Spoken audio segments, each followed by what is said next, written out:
Hi, everybody. My name's Larry. I'm an alcoholic. Where's Katie? Oh, shit. I want to thank Jeff for that introduction. With the few minutes I have left,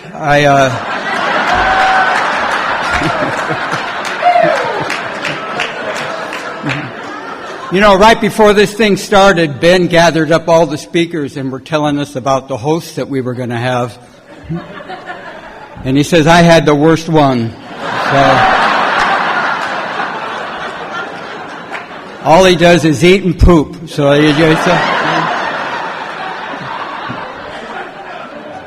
But as soon as I got in the car, I asked him how he was doing.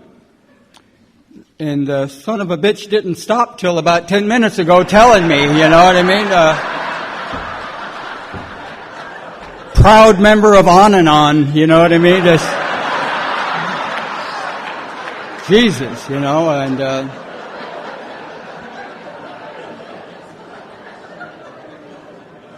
and then I want to thank whoever, I don't know if it was Jeff or I heard it could have been an Al-Anon, but the people that filled up the baskets that we get, full of anything you want if you're smoking dope. I mean, you know, it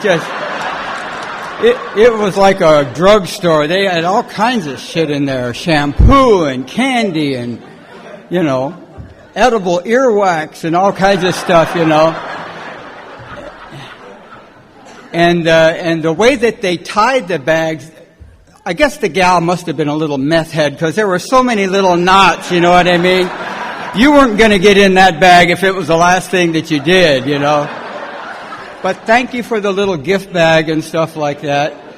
And I've had a great time since I've been here. I want to say hi to all my buddies and Ralph and Bob and Charlie and Kent and all the guys and Mari and stuff like that, and you know, I'm just surrounded by people that I love to be with here, and Tennessee has been just great since I've landed. You know, not too long ago, I was telling this to Jeff. I said that you know, it's good to be here. It wasn't too long ago that I had my aorta valve in my heart replaced, and they didn't put a mechanical valve or a pig valve. They got a cow valve that they put in there. So now I can poop standing up, and you know, and when on our way over here, we were passing these big pastures in Tennessee, and I just had a desire to wander over there, you know.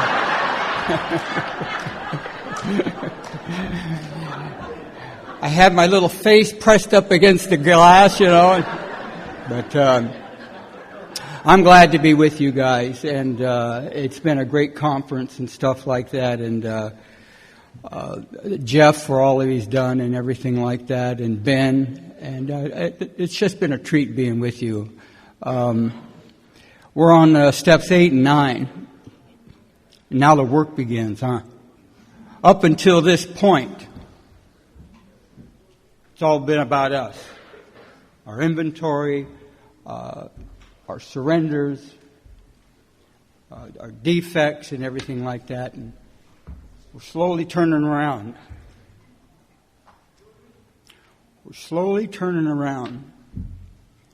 And now the work begins. If I could read something with you real quick.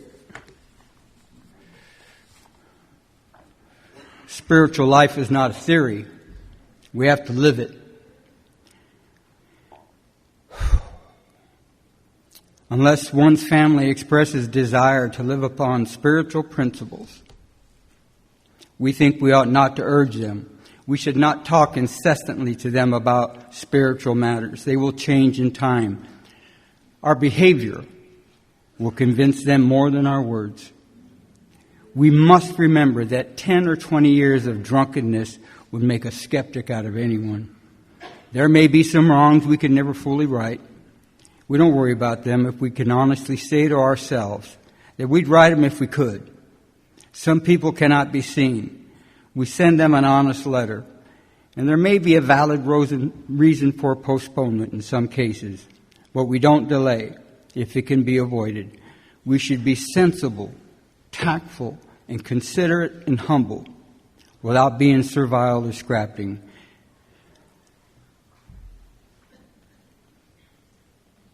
As God's people, we stand on our feet. We don't crawl before anyone.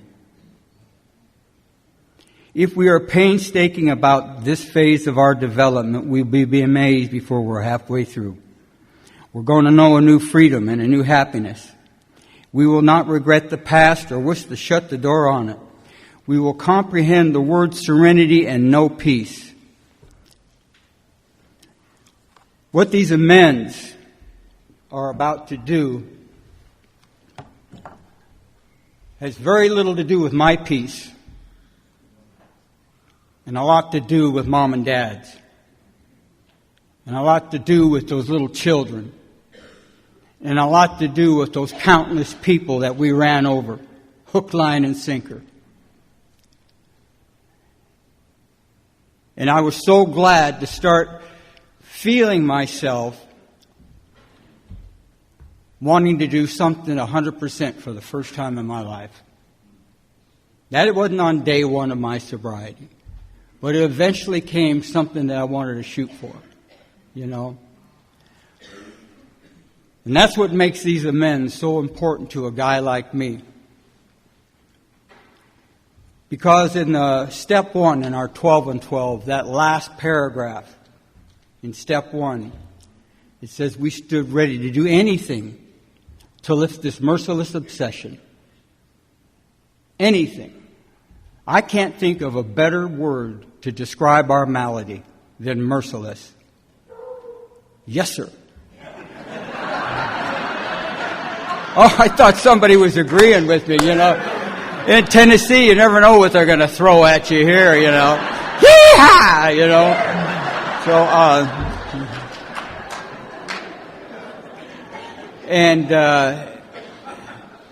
And so this phase of my development was a big deal, you know.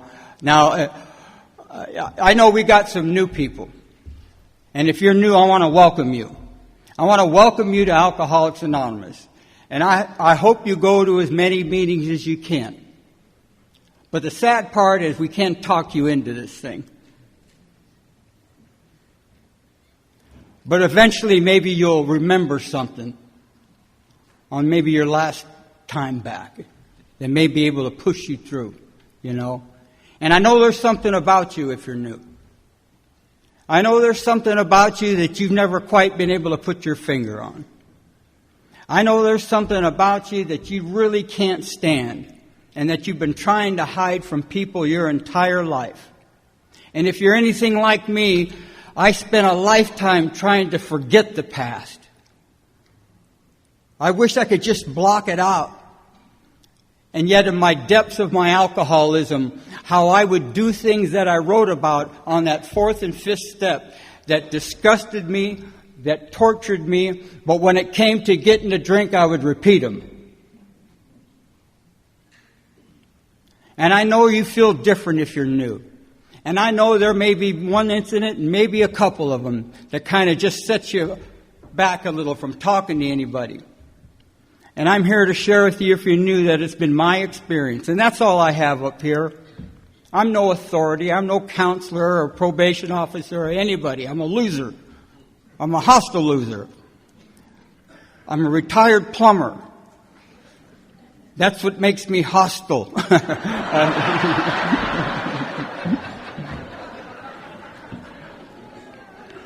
And I hope that you can find somebody that you can identify with and just listen to them and start following this person around and start coughing up some of these chunks about yourself.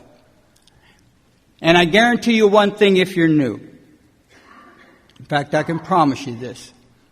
That whatever that little chunk is, you will not shock the people in Alcoholics Anonymous. If it hasn't been done by the people in the first 2 rows here, it just hasn't been thought of yet, you know what I mean? You will not shock the people in AA. If you want to shock them, help set up a meeting. Good night, everybody.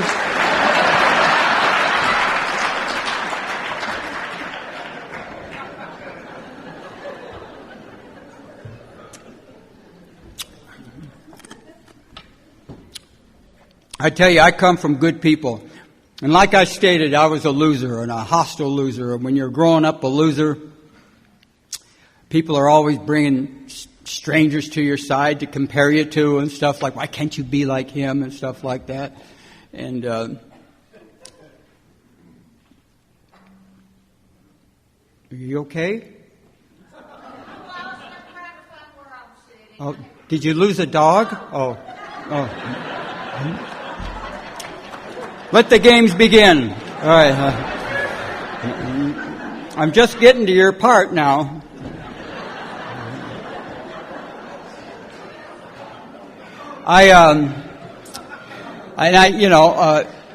And I come from good people. I come from great people, and I was born in Detroit, and I come out to California when I was about 7 years old and brought up in a little foster home and then an orphanage for a while. Mom and Dad had some troubles, and they finally got together and gave it countless vain attempt and moved to California, and they wanted that good life that they've been reading about all this time. And man, my mom was a sweet lady. My mom was a great lady. My dad was a great man. My mom was a little 5-foot little Scandinavian lady, and she loved diet pills, so she was always eating that speed and running around the house, I told you I'd get to your part, and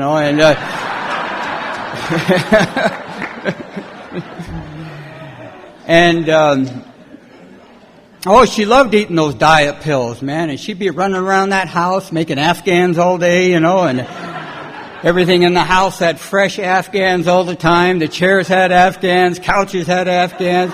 My dad's golf clubs had little poodle heads she just knit, if we had any animals, they had a fresh vest on, and everything was tight and pink just like her, and no matter what time you got up, she was up doing something, mowing the lawn, raking the neighbor's yard, just a busy lady out in the garage sorting out nuts and bolts all night, and no matter what time you got up, she was up doing something, she had a little room where she did all that knitting, and it sounded like the garment district when you walked in there, just going to town, man, And as some of you guys know, like the ones over here, it looks like that when you eat a lot of speed, you have a lot of hobbies. Am I right? There's not a real tooth in that head back there, You betcha, man. I ain't got any real ones either, pal, And you like that, you eat that stuff, you have a lot of hobbies, right? You're painting, you're picking your face for sure, gotta pick that face, you're dyeing your hair, you're mowing your lawn, and one of her favorite hobbies was to eat that speed and make these huge jigsaw puzzles, right? Not the 1,000 piecers or the 5,000 piecers, but the 1 million piecers, right? Of the Mojave Desert. And I'll keep her busy, right? And she'd get all excited, this is going to be a beige night tonight, honey, and run off to the drugstore and get that peroxide that smelled like sewer gas, and she smoked these Raleigh cigarettes, man, and on the back of each pack of cigarettes was a coupon, because if you save enough coupons, you could buy stuff from their catalog, and well, she would always buy more yarn, that old gal, to keep that thing going, and she'd get all excited, man, come home, open up that card table, put on that one and only muumuu she had for 50 years, and keep her away from the window there, and then she'd start putting together this puzzle, and by golly, if she got a piece that didn't fit, well, she had a big pair of toenail clippers, and she'd snip that son of a bitch down, wedge it right in there, man. Oh, yeah, you're not going to hold up Betty, you know what I mean? Oh, I love my mom to death, man. Loved her to death, And what was to happen to me by the time I come to Alcoholics Anonymous, which was May 2nd, 1982. I'm a little over 40 years sober.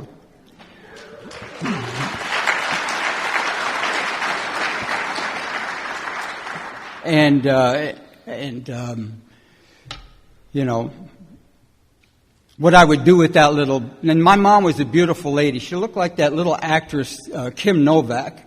Everybody loved her, and Betty had a lot of friends, and Betty was well liked, and everybody would come over to the house. And by the time I was 30 years old, I'd whittled that little precious little lady down to 95 pounds. Wasn't the speed. And she'd be parked in front of that kitchen window all day and all night, smoking those Raleighs, looking out that window, wondering if the cop car that went by had me in the back. Wonder if that newspaper that slid under the door had the obituary finally. Wonder if that figure walking down the street at night, is that my son coming home? You see, my drinking ain't bothering anybody. Coming home one night, don't you worry about it, Mom. She hadn't seen me for over a year, and I snuck into her house, and I surprised her, and she's on the couch watching Johnny Carson. And she sees me in my filth, and she lays me down on that couch, and she starts rocking me. And the tears start coming and hit me right here.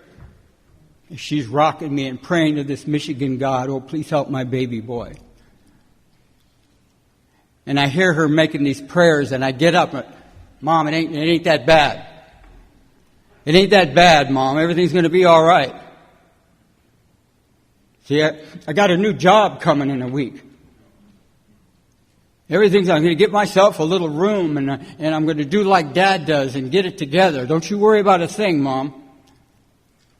And she wanders off to the room. And after about a half hour of my drunken stupor, I remember that my father had some whiskey underneath the disposal in the sink. And I go over there and I start to look at it, and I can't find it. And I start panicking. Like the days of wine and roses, I start busting up those cupboards and everything like that, looking for that half pint. She comes walking down that hall. Honey, what's wrong? Honey, what's wrong? And I turned on that lady. I said, don't you, honey, what's wrong with me? And I start banging around that little lady till I get some blood out of her nose. Demanding that she come up with that bottle. Just for me to spin around and pass out and wake up the next morning and look in the trash to see that I drank it and it was already in the can. You see, my drinking ain't bothering anybody.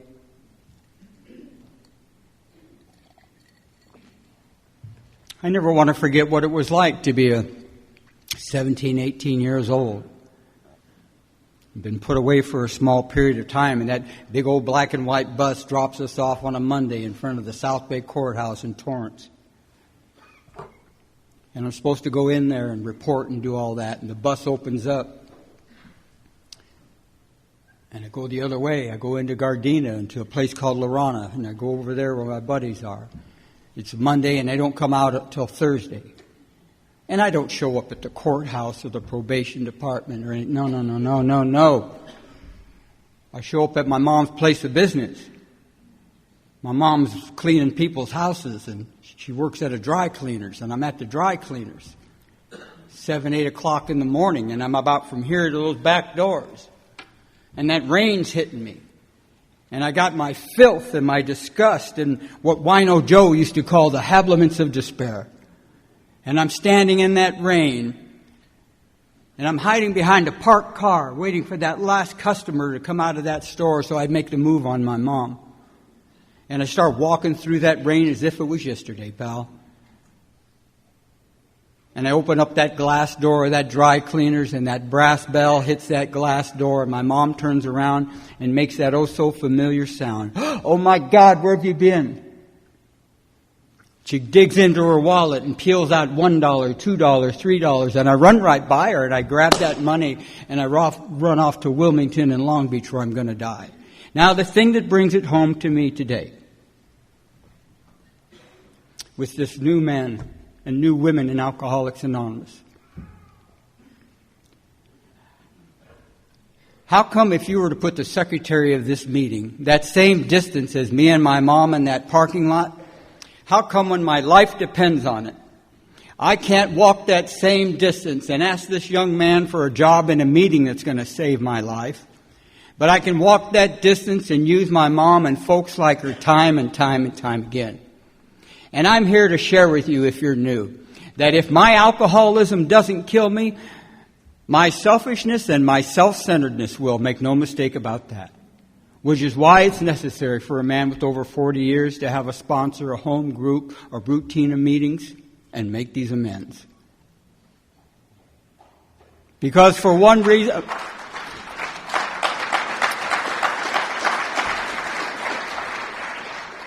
And that's for one reason and one reason only.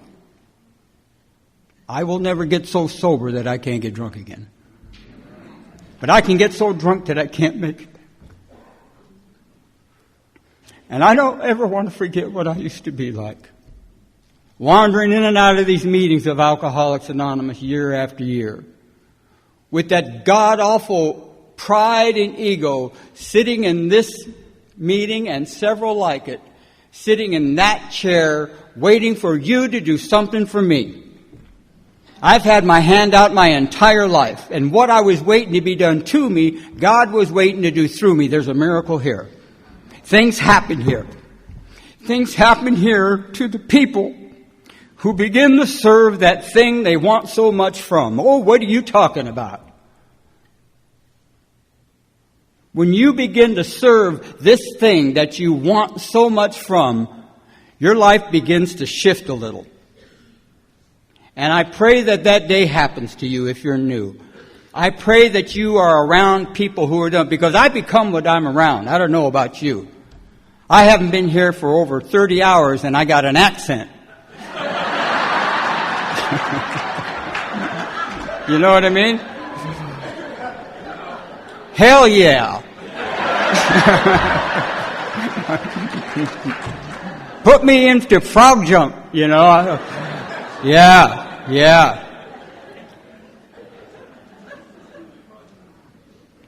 Now, my dad was a happy drunk.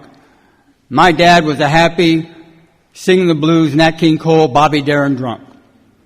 The old man used to get drunk and sneak into his own home. It was an amazing thing, man. He was a window climbing alkie, which I believe is a lost art in Alcoholics Anonymous. That old boy standing on that gas meter, pounding on that window all night, getting ready to make that magic dive over that toilet or the sink, you know. And he was a hard-working man. He was a World War II vet. Born in Detroit, grew up in the ghetto of Detroit. Hard-working refinery man. You know? You never know when he was coming home. He snuck in that window one night. That old boot came down on my chest, you know. And Jesus, I grabbed that boot and I said, Pop, I said, why don't you have Mom make you a set of keys, for God's sakes, you know? Shit, she's up anyway. I hear the Hoover going now, you know what I mean? She could probably grind it out with her little teeth, you know. Hard-working guy, man. Hard-working guy. His drinking didn't scare me. I knew he found something. He was a miserable man when he was sober. Restless, irritable, discontent, hostile. You know? I know what it's like to get beat up. I know what that's like. I know what it's like to sit in that house wondering when he's going to come in and get you again. I know that. I know what it's like to feel so invisible, full of guilt because you can't stop him from hitting her. I know what that's like. I know what it's like to love some mom and dad, but you don't trust them because they're telling you to do stuff and they're not doing it, which makes Alcoholics Anonymous the perfect place for a guy like me, where we lead by example. Not only does my sponsor and my buddies give me suggestions on what to do, I can see them doing it in their own home. And I tell you, man, to the untrained eye, that speaks volumes. That speaks volumes. And I felt so guilty about feeling like that to my dad that I couldn't stand being in that house, and I started running away from home. My mother and father aren't the reason why I'm in Alcoholics Anonymous or why I drank. Amazing thing came out of my inventory. My life is my fault.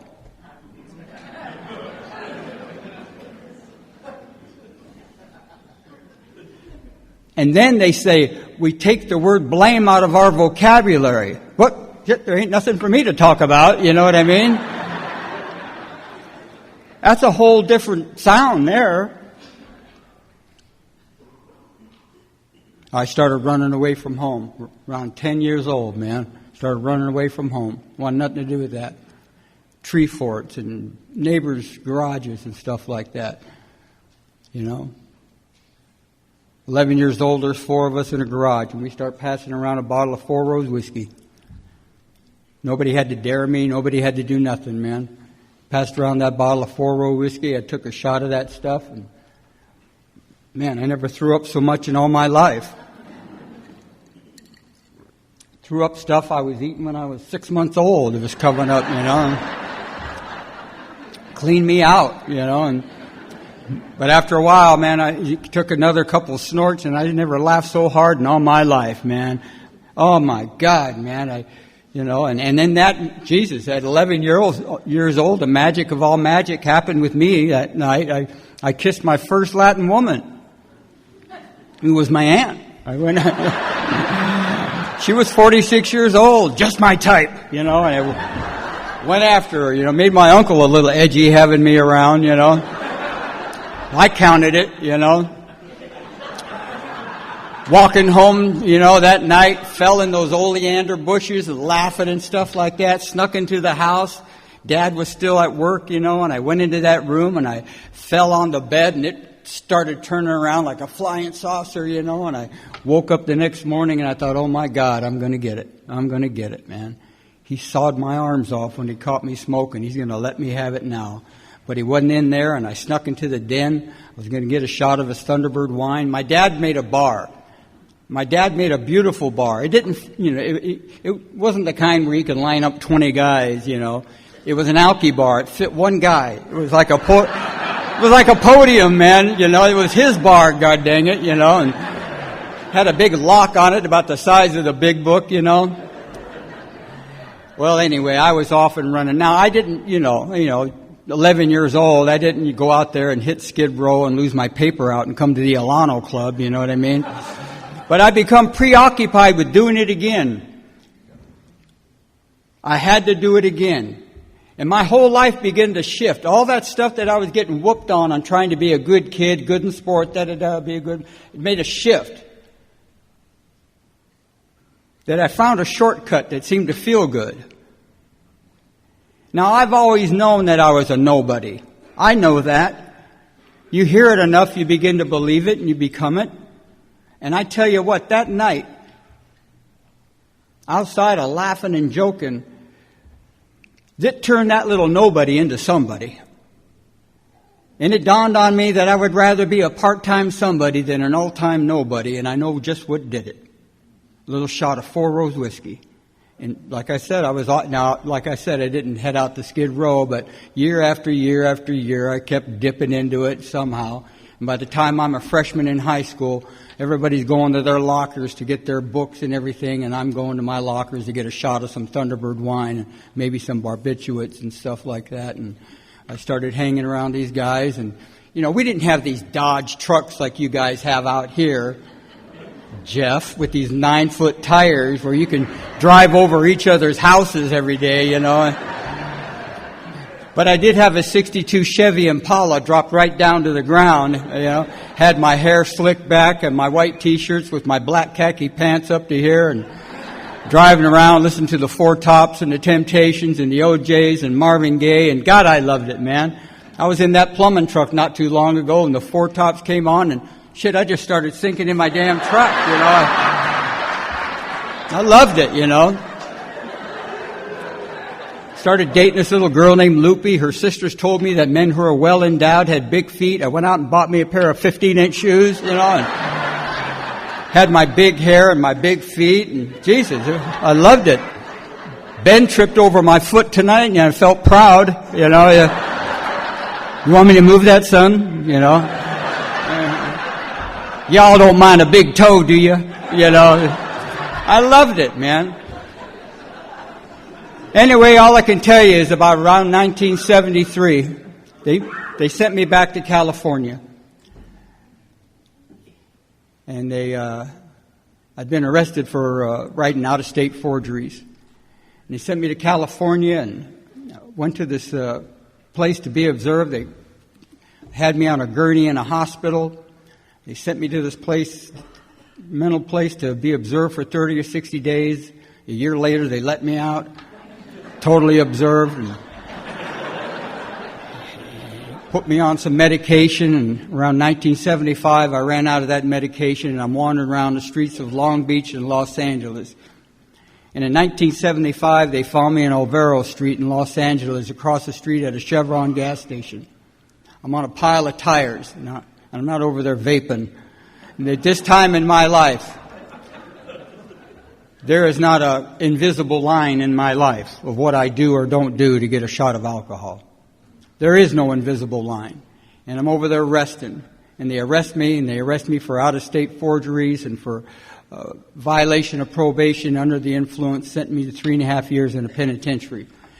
And after about 5 months, they sent me to court. They put 50 of us in a black and white bus, sent us to the South Bay Courthouse in a holding tank about the size of this room. One by one, all these guys are getting called out, and they're not coming back. At 4 o'clock in the afternoon in 1975, I'm the only one left. I'm on a concrete floor with a Vons bag and no hope, wondering, where are you going to send me now? And at 4 o'clock in the afternoon, a Scottish man with a patch stood outside a jail door. Clean and sharp, just like you guys are now. The sheriff opens up that door, and that man says, "Aye, lad." He says, "Are you Larry Thomas?" And I said, "Yes, sir, I am." "Ah, that's great. That's great." He says, "Come with me, son. We're going to AA." I said, "My God, what's AA? You know, I've heard of OR and PO, but what's AA? You know, and it's a whole different group of initials here, you know, and is he real? You know, I've been hallucinating so much, you know. Where's your parrot? You know, aye, you know. And that man takes me to my first meeting of Alcoholics Anonymous. And I'm ready for a long ride up north and maybe some lunch, right? He takes me to a 15-minute car ride to my first meeting of Alcoholics Anonymous. Rolls up to this dingy, stinking, rotten, filthy, disgusting Torrance Lameda Alano Club, you know. I'd never heard of a word like that, Alano, you know. And I'm thinking, what is it? Is it like an elk or a moose, you know? Watch for crossing Alanos, you know, or something. And he pulled up, and there's all the Alanos walking around, man. Everybody had a nickname and a tattoo. He starts introducing me to all these goofy people, Indian Genie and Captain Bob and Tennessee Bill and Singing Sam and Serenity Sam and Bicycle Ray and Santa Claus Ray and Dancing Pete and Whistling Butt. And I said, oh, my God, I just left a bunch of people like that. Little Moose comes running after me. "Hi, honey, my name is Moose, and I'm expecting a miracle." I said, "I bet you are, lady." I said, "I'm not it, you know." Then this big transvestite starts circling me like a helicopter in Tallahassee, you know, and he comes up to me in his moo-moo and he says, "Hi." He says, "I can't wait to take you to a candlelight meeting." I said, "I don't think so, big guy, you know. Not till I get a year, you know."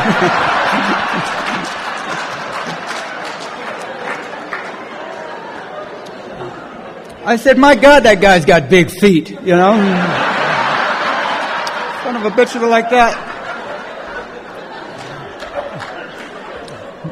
And from 1975 to 1982, I came in and out of the rooms of Alcoholics Anonymous. I hadn't touched AA. I did what I'd done my entire life, whether it be in church or clinics or medical. You know, I sat in a room waiting for people to do something for me.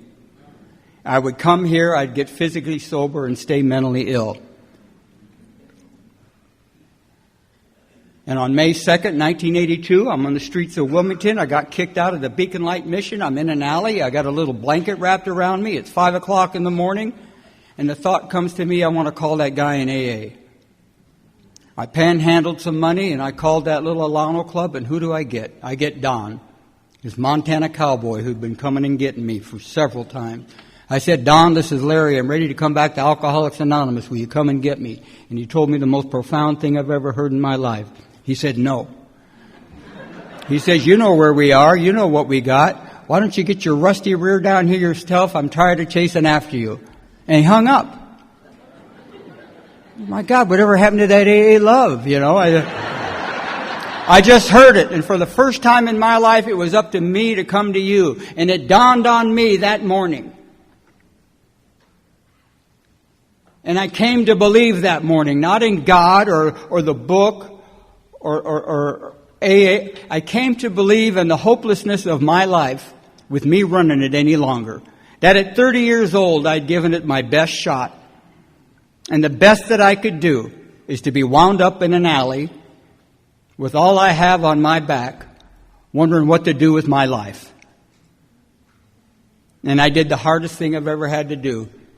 I surrendered. I said, I'm going to walk down, I'm going to walk that 10 miles to that club and talk to that guy, because I had a resentment about him hanging up on me. I didn't do the 4 columns yet, but I walked that 10 miles with my poopy pants and no hope.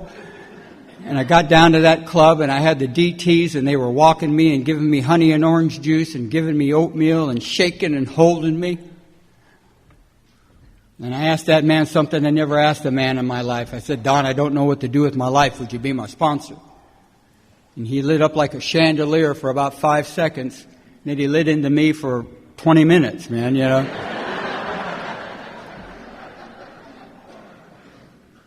And I remember that inventory with that man. And I remember making those amends and how that list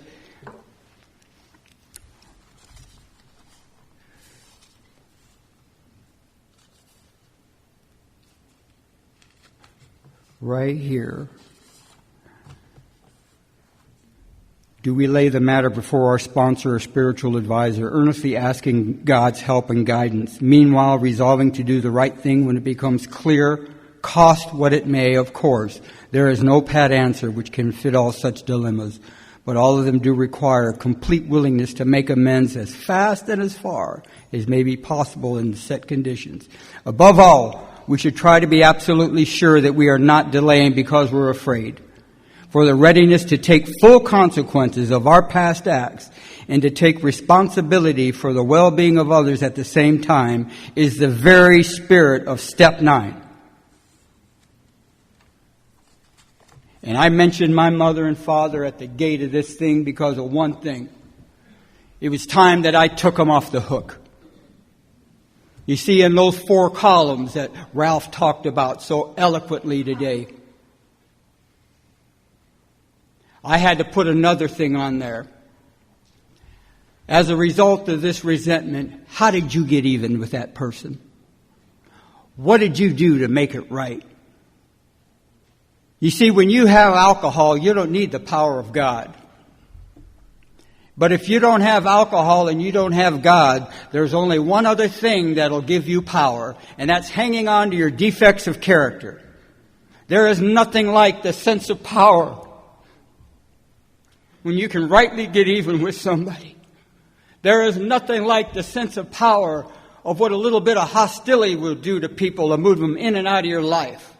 There is nothing like a little bit of lust and stuff like that to let people know all the power you get out of those defects of character. I believe I hang on to them because I'm still getting something out of them. But the very thing in Alcoholics Anonymous grinds into this head that you can't be wrong with people and right with God. And even though you think nobody sees you because you're doing these things off on some other city or something like that, you cannot sin in private, for lack of a better word, because everybody's affected by your attitude when you're done. A little bit restless, irritable, discontent, little touchy, are you? It all comes out. And when I started with this list, and there was nothing, not one amends that was done, without my sponsors knowing exactly what I was going to be doing. I didn't run off and make amends to my mom and dad. No.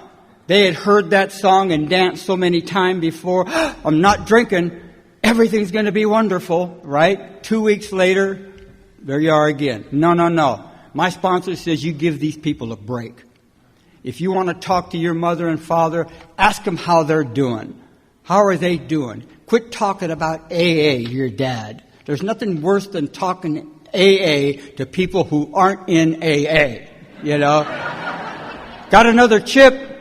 What? Oh, that's great. You know what I mean?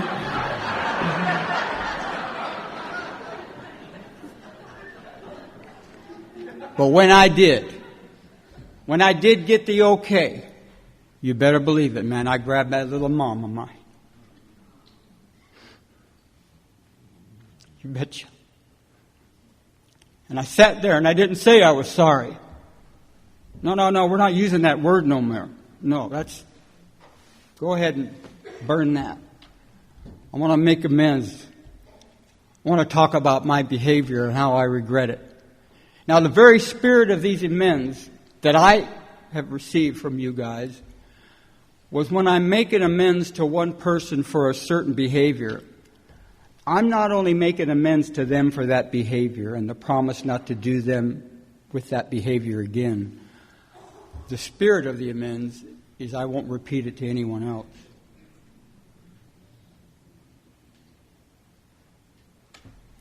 And when I made amends to my mom and told her about this thing called what I was doing and stuff like that, she said, give me a hug. She still hugged me like this. And rightfully so. But I'd been happily married for a couple of years when I did that. And I had to do the one thing to my little precious wife, Rosie, that I never thought I would do. I started cheating on her. I started dating my mom. You betcha. You betcha, man. Every Tuesday, I grab that little lady and take her down for Chinese food and stuff like that. And she didn't want no money or nothing like that, so I would hide money in her house and stuff like that, in her hamper and stuff like that. And I peppered her with love. I couldn't fuss enough over her. There was nothing like taking care of my mom in her later years, man. I remember one day I got the call and they were wheeling her in and that they were going to do a surgery on her little ulcer and IBS and IRS and all kinds of stuff, you know, and she was worried sick, you know, and she called me and I told my sponsor, he says, for God's sakes, go see her. Go see her, Larry. Jesus. Tell her it's going to be all right. So I walked over there and, Mom, it's going to be all right, you know. See you later, you know.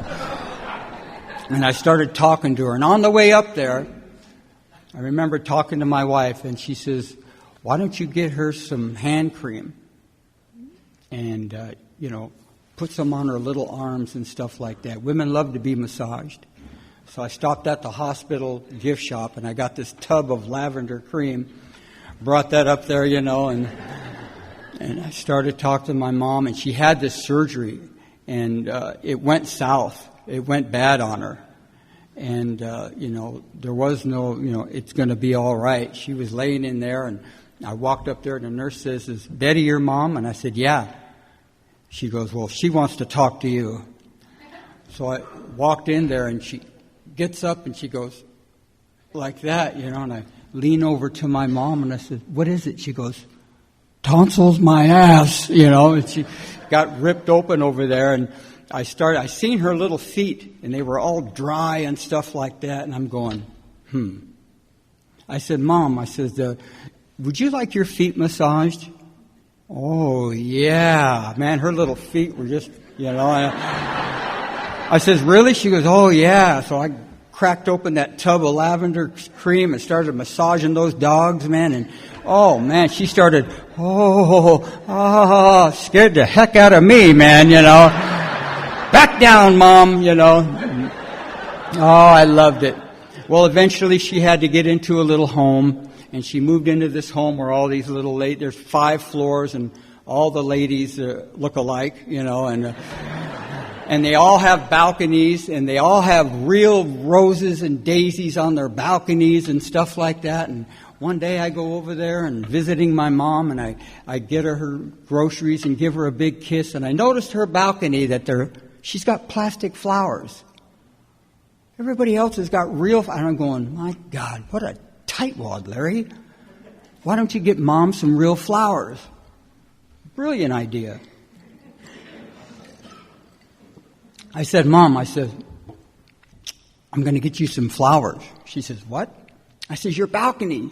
You got plastic flowers. I'm going to buy you some real roses, plant them, and take care of them. No, I don't want any real flowers. No, you don't get it, Mom. I said, I'm going to pay for it. I'll take care of them. I'll weed them. I'll water them. I'll come over. I'll tend to them. And you'll have real flowers, just like the other ladies. Yeah, I don't want them. I said, look, you don't understand. I'll get them. She said, Larry, Jesus, Larry, for God's sakes, I don't want any real flowers. She says, I love to wake up in the morning and sit in my chair and watch the hummingbirds suffer. You got it, Mom. You know what I mean? One of the finest days of my life. I eventually had to move Mom. She's starting to get forgetful and stuff like that, and I had to move her into an assisted living, and she had 24-hour attention. And we painted the pictures of everybody with their names and stuff like that, and I would bring her groceries and her diapers and stuff like that, and take the remote control out of the refrigerator and stuff like that, and just tend to her and love her and stuff like that. And every time I went over there, she had a friend who would be standing in a walker right by her bedside, and a tall little lady. She looked like Dionne Warwick, and that was her friend, Catherine. And I would walk over there, and I came in there one day and got Mom all of her stuff and hugged her up and kissed her and put away her groceries, and Catherine's looking at me. Catherine, I guess, was close to 90, and Catherine says, Larry. I says, yes, Catherine, what is it? She says, I need to ask you something. I'm ready. I said, what? She says, I'm ready for you. Really? Yep, she says, I'm ready for you. I says, wow. She is kind of good looking, and move that walker aside, I'm thinking of, I says, Catherine, I says, that's great. I says, what are you ready for? Oh, she says, honey, I'm ready for you to do to me like you do to your mom. So I started doing that when I went over there. Well, before you know it, I got about 6 of these gals. I felt like the assisted living pimp, you know what I mean? All right, you go down to that corner, I'll be back in 2 hours, Nothing but 20s, oh, yeah. And I loved it. I loved to death, man. And I was at my mom's side when she passed. And I tell you, we were on good terms. And I wasn't doing it to be a good AA, or I took my rightful place.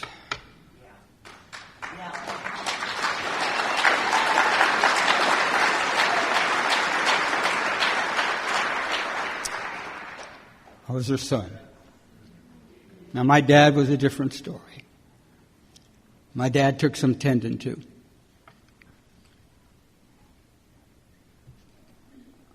Okay. And I didn't know how to approach him.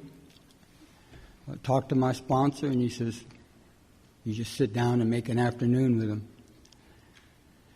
And so I invited him on a Thursday to a place called Norm's, where we would have chili. And me and my dad would have this chili, and I made some amends to my pop. You see, I was mad at him because he promised me a baby brother at 5.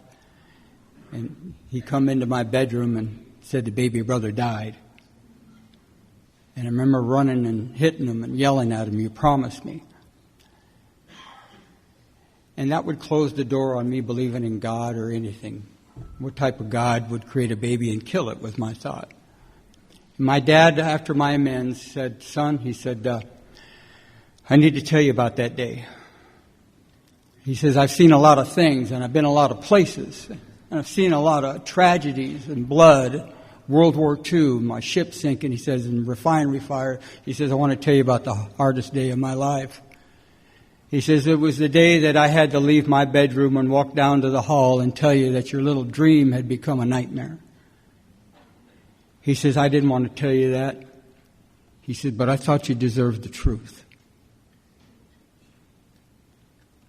And I told my dad, "You deserve the truth." And that is, I love you, and I want to have chili with you every Thursday. And every Thursday, me and Pop would have chili. And I fell in love with him. I loved him a lot. And he got that liver cancer, and I would be taking care of him, and me and Rosie would take care of him and stuff like that. And finally, on the day I was over there making out his rent, I went to go into his bedroom to see how he was doing, and Daddy had passed. Pop had passed. His eyes were open, and I went over there, and I closed his eyes, and I kissed him on the cheek. And where would I get that from? Where would I get that from? I got it from you. I got it from you. I got it from Alcoholics Anonymous, or at the end of every meeting, we're holding hands. I got it in Alcoholics Anonymous at my home group when it's time for a guy to take a cake. I give him a hug and we kiss. And when my sponsor gives me a cake, he gives me a hug and gives me a kiss, says, "I love you, son." Yeah, I got that from you. And I give my dad a kiss. And that night, it was my 12 and 12 book study. And my sponsor calls me. He said, "What are you doing, jackass?" I says, "Pop just passed, and I'm taking care of stuff and the funeral." He says, "I know, son, I know." He says, "Look why don't you come down here and pick me up, and let's go to our meeting, and before we do, why don't we go have a bowl of chili, son?" Me and that guy have been having a bowl of chili for over 39 years now. Johnny told me, he says, "I don't have any sons. And at my age, I don't think I'm gonna.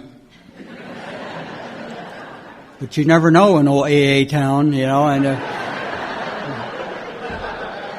he says, "But if I did have one, you'd be it, son." He says, "I just want you to know that you can't do enough to make me love you anymore. And you can't do anything to make me hate you. I just love you." But he says, promise me this, son.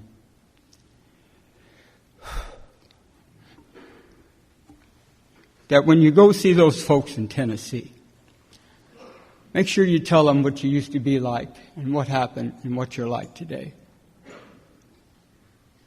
And how you did that and what's come about.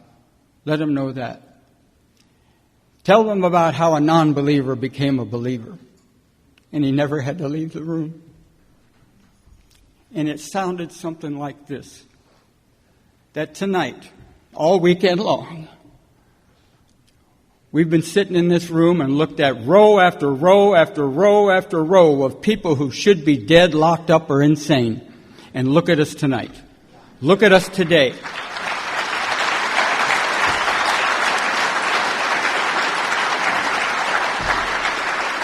I'm a stickler for evidence. I am a stickler for evidence. And nowhere has it been more evident than it has been this weekend. And by golly, I think I'm going to come back and play in this evidence again. Thank you so much.